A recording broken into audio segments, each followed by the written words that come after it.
आज से हम स्टार्ट कर रहे हैं इंडस वैली सिविलाइजेशन। ये सारे गवर्नमेंट एग्जाम में आता ही आता है और ये बहुत इंपॉर्टेंट पार्ट है। अगर आप गवर्नमेंट एग्जाम नहीं भी दे रहे हो बट फिर भी आपको ये सारी चीज़ें पता होनी चाहिए क्योंकि ये हमारे हिस्ट्री से रिलेटेड है। तो जो गवर्नमेंट एग्जाम की तैयारी दे रहा है उसे तो देखना ही चाहिए, ठीक है। तो इसके पहले वीडियो में हमने ये बताया था कि हेरोडोटस कौन थे, उन्होंने कौन सी बुक लिखी थी। उसके बाद जो हमारे हमने कहाँ कहाँ से साक्ष्य पाए हुए थे, जैसे हमने पढ़ा था कार्बन डेटिंग भी पढ़ा था हमने, यूरेनियम डेटिंग क्या होती है, ये सारी चीज़ें हमने पढ़ी थी।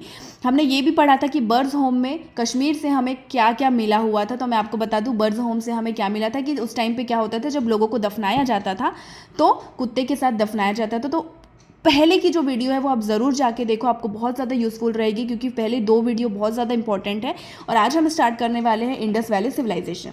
तो देखो इंडस वैली सिविलाइजेशन ये फर्स्ट ब्रोंज सिविलाइजेशन है, ठीक है। उसके बाद इसे हम क्या कहते हैं, हड़प्पन सिविलाइजेशन भी कहते हैं और इसे हम इंडस सरस्वती सिविलाइजेशन भी कहते हैं। इंडस सरस्वती सिविलाइजेशन हम इसलिए कहते हैं क्योंकि ये सरस्वती जो हमारी नदी है उसके पास में ये बसा हुआ था ये सिविलाइजेशन, और ये पहली फर्स्ट अर्बन सिविलाइजेशन है। तो आपको ये बिल्कुल ध्यान में रखना है कि क्वेश्चन बहुत बारी आता है कि जो इंडस वैली सिविलाइजेशन है वो आपका रूरल सिविलाइजेशन है या फिर अर्बन सिविलाइजेशन है। तो आपको याद रखना है कि इंडस सिविलाइजेशन जो था वो एक तरीके का मॉडर्न सिविलाइजेशन था, अर्बन सिविलाइजेशन था, और जो वैदिक हम पीरियड पढ़ने वाले या फिर हम वैदिक सिविलाइजेशन पढ़ेंगे वो रूरल था, ठीक है। उसके बाद आपको ध्यान में रखना है कि ये जो इंडस वैली सिविलाइजेशन के बारे में सबसे पहले जिसने मेंशन किया था वो कौन थे, हमारे चार्ल्स मार्शन, और कब किया था 1826 में, ठीक है। अब इंडस वैली सिविलाइजेशन को जिन्होंने एक्सकवेट किया था वो कौन थे, अलेक्जेंडर कनिंघम, और कब किया था 1853 में किया था।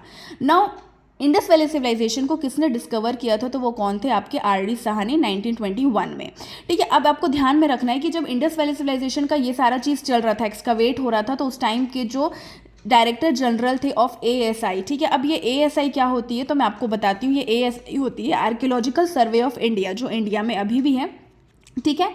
तो उसके जो डायरेक्टर जनरल थे वो कौन थे, जॉन मार्शल थे। और एएसआई क्या होती है, आर्कियोलॉजिकल सर्वे ऑफ इंडिया, और ये किसके तहत आती है, किसके अंडर आती है, तो ये मिनिस्ट्री ऑफ कल्चर के अंडर आती है।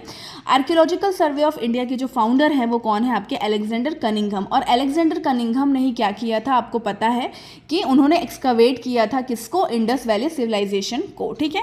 इसके जो फाउंडेशन की जो नींव रखी गई थी 1861 में, बट इसको पूरे तरीके से मॉडर्न जो हम बोलते हैं फॉर्म किया गया है वो कब किया गया है, 1904 में।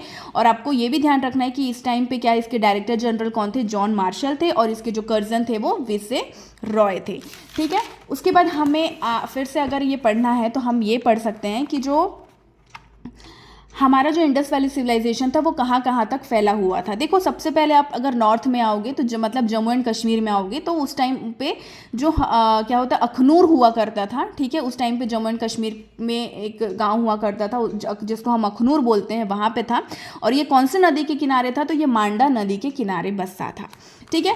अब अगर हम आ जाते हैं यहाँ पे ईस्ट में, यानी कि हम आलमगीरपुर उस टाइम पे क्या बोलते थे, मेरठ, जो आज का मेरठ है उसे हम उस टाइम पे आलमगीरपुर बोलते थे। और ये कहाँ पे, यूपी में, कौन से रिवर के पास है, तो ये हिंडन नदी के पास है, ठीक है। अब हम आ जाते हैं यहाँ पे वेस्ट में। तो ये वेस्ट वाला जो है वो इंडिया में था ही नहीं, वो कहाँ था, आपका बलूचिस्तान, जिसको हम आज क्या बोलते हैं, बलूचिस्तान तो आज का नाम है, पहले हम बोलते थे इसको सुदका गेंडोर। और ये कौन से रिवर के पास था, तो आपको ध्यान में रखना है ये दाश्त रिवर के पास था, ठीक है। अब ध्यान में रखना है कि ये जो हो गया सब, जो हमारा साउथ में है, ठीक है, साउथ में ये कहाँ तक फैला हुआ था, तो आपको ध्यान में रखना है ये महाराष्ट्र तक फैला हुआ था, कहाँ तक, दाइमाबाद, जो कि अहमदनगर में है, ठीक है। और ये कौन से नदी के किनारे था, तो ये एक था परवरा नदी के किनारे और गोदावरी रिवर के ये किनारे था।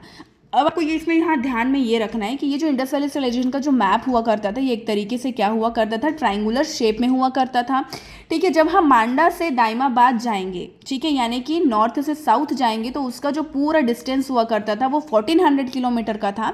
और अगर मैं वेस्ट से ईस्ट जाती हूँ तो वो कौन से कितने किलोमीटर का था, 1600 किलोमीटर का हुआ करता था। अब अगर आपको इसको याद करना है तो आप कैसे याद कर सकते हो, माँ आसूदा न्यूज़ में है, ठीक है। नॉर्थ में क्या है, मंडा है, ईस्ट में आलमगीरपुर है, वेस्ट में आपका क्या है, सुदका गेंडोर है, एंड साउथ में आपको क्या मिल जाएगा, दाइमाबाद मिल जाएगा। तो आज के लिए इतना ही। अगर ऐसे ही आपको पढ़ाई लिखाई करनी है, ठीक है, गवर्नमेंट एग्जाम पास करना है, अपनी हिस्ट्री को जानना है, तो चैनल को सब्सक्राइब ज़रूर करो।